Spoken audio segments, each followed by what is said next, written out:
ହୀରାଧର ଯୁବକ ସଂଘ ଉଚ୍ଚ ବିଦ୍ୟାଳୟରେ ବାର୍ଷିକ ଉତ୍ସବ। ସମ୍ବଲପୁର ଜିଲ୍ଲା କୁଚିଣ୍ଡା ବ୍ଲକ ଅନ୍ତର୍ଗତ ହୀରାଧର ଯୁବକ ସଂଘ ଉଚ୍ଚ ବିଦ୍ୟାଳୟ ଚନ୍ଦିନୀମାଲର 35ତମ ବାର୍ଷିକ ଉତ୍ସବ ଅନୁଷ୍ଠିତ ହୋଇଯାଇଛି।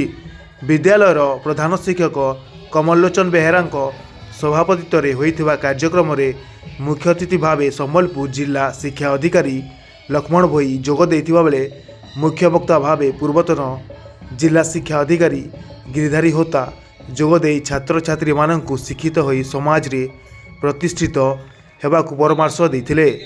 ସମ୍ମାନିତ ଅତିଥି ଭାବେ ଅବସରପ୍ରାପ୍ତ ଗୋଷ୍ଠୀ ଶିକ୍ଷା ଅଧିକାରୀ ଝାରସୁଗୁଡ଼ା ଯଶବନ୍ତ ସାହୁ, ସମ୍ବଲପୁର ଏମ୍ସ କଲେଜ ଅଧ୍ୟକ୍ଷ ଅଭିଜିତ ବାବୁ, ସହକାରୀ ବ୍ଲକ ଶିକ୍ଷା ଅଧିକାରୀ ପ୍ରମୋଦ ନାୟକ, କୁଟରାଚୁଆ ଉଚ୍ଚ ବିଦ୍ୟାଳୟ ପ୍ରଧାନ ଶିକ୍ଷକ ଭବାନୀ ଶଙ୍କର ନାୟକ, ବିଦ୍ୟାଳୟ ପରିଚାଳନା କମିଟି ସଭାପତି ଉଷତରାମ ପଟେଲ, ସ୍କୁଲ ପ୍ରତିଷ୍ଠାତା ଜଗତରାମ ପଟେଲ ପ୍ରମୁଖ ମଞ୍ଚରେ ମଞ୍ଚାସୀନ ରହି ଛାତ୍ରଛାତ୍ରୀମାନଙ୍କୁ ଉଚ୍ଚ ଶିକ୍ଷିତ ହୋଇ ଭବିଷ୍ୟତ ଜୀବନରେ ଆଗେଇ ଯାଇ ନିଜର ଲକ୍ଷ୍ୟ ପଥରେ ପହଞ୍ଚିବା ପାଇଁ ପରାମର୍ଶ ଦେଇଥିଲେ। Doctor Giridhari Hota, retired CI Sambalpur, ଆଜି ଏଠିକି ମୋତେ ନିମନ୍ତ୍ରଣ କରିଥିବାରୁ ମୁଁ କୃତଜ୍ଞତା ଜ୍ଞାପନ କରୁଛି।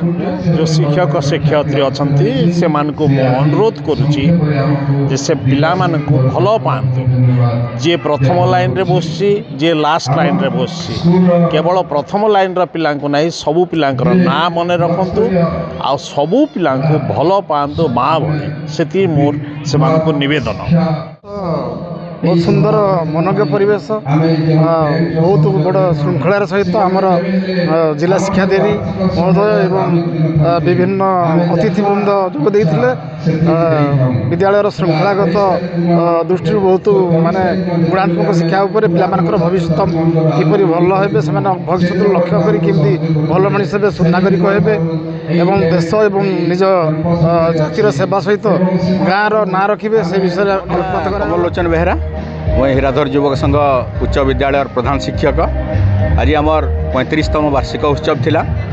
ବାର୍ଷିକ ଉତ୍ସବର ମୂଳ ଜିନିଷଟା ହେଲା ଯେ ବର୍ଷ ସାରା ସ୍କୁଲର ଯାହା କିଛି ସଫଳତା ହେଉ ବିଫଳତା ହେଉ ସବୁ ଆମେ ତାକୁ ଉପସ୍ଥାପନ କରୁ।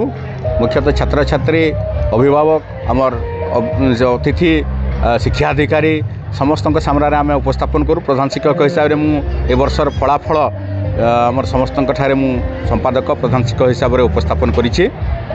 ତାପରେ ଏ ବିଦ୍ୟାଳୟର ଗୋଟେ ବିଶେଷତ୍ୱ ହେଉଛି ଯେ ବିଦ୍ୟାଳୟ ହେଲା ଦିନଠାରୁ ଆମେ ପ୍ରତ୍ୟେକ ବର୍ଷ ଏ ବାର୍ଷିକ ଉତ୍ସବ ପାଳନ କରିଥାଉ। ବାର୍ଷିକ ଉତ୍ସବ ପାଳନ କରିବା ଦ୍ୱାରା ମୁଁ ଯାହା ହୃଦବୋଧ କରିଛି, ଛାତ୍ରଛାତ୍ରୀମାନଙ୍କ ମଧ୍ୟରେ ଗୋଟେ ନୂତନ ଜାଗରଣ ସୃଷ୍ଟି ହୋଇଥାଏ। ତା ସହିତ କିଛି ଯଦି ଆମେ ଅତିଥିମାନଙ୍କୁ ଡାକିବା ତାହେଲେ ସ୍କୁଲ ପ୍ରତି ତାଙ୍କର ଗୋଟେ ଅଲଗା ସ୍ନେହ ଭାବ ରହିବ, ସ୍କୁଲ ପ୍ରତି ତାଙ୍କର ଗୋଟେ ଆଶୀର୍ବାଦ ରହିଥାଏ।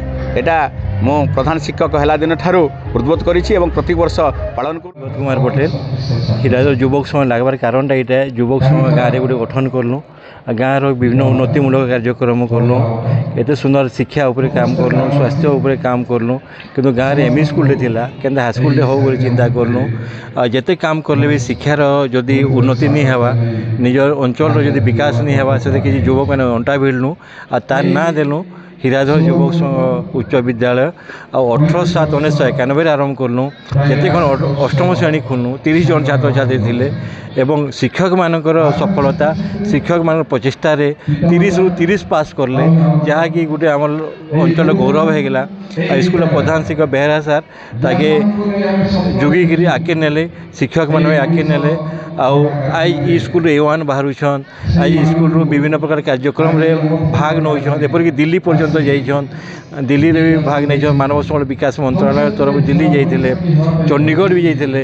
ଓଡ଼ିଶାର ବିଭିନ୍ନ ଜାଗାକେ ଯାଇକିରି ତାଙ୍କର ଶିକ୍ଷାର ପ୍ରତିପାଦନ କରିଛନ୍। ଆଉ ଶିକ୍ଷକମାନେ ହେଇଥିଲାଗି ଶ୍ରେୟ ଦେବୀ, ଶିକ୍ଷକମାନଙ୍କ ପରିଶ୍ରମ, ଶିକ୍ଷକମାନଙ୍କର ଉଦ୍ୟମ ଲାଗି ସ୍କୁଲଟା ଏତିକି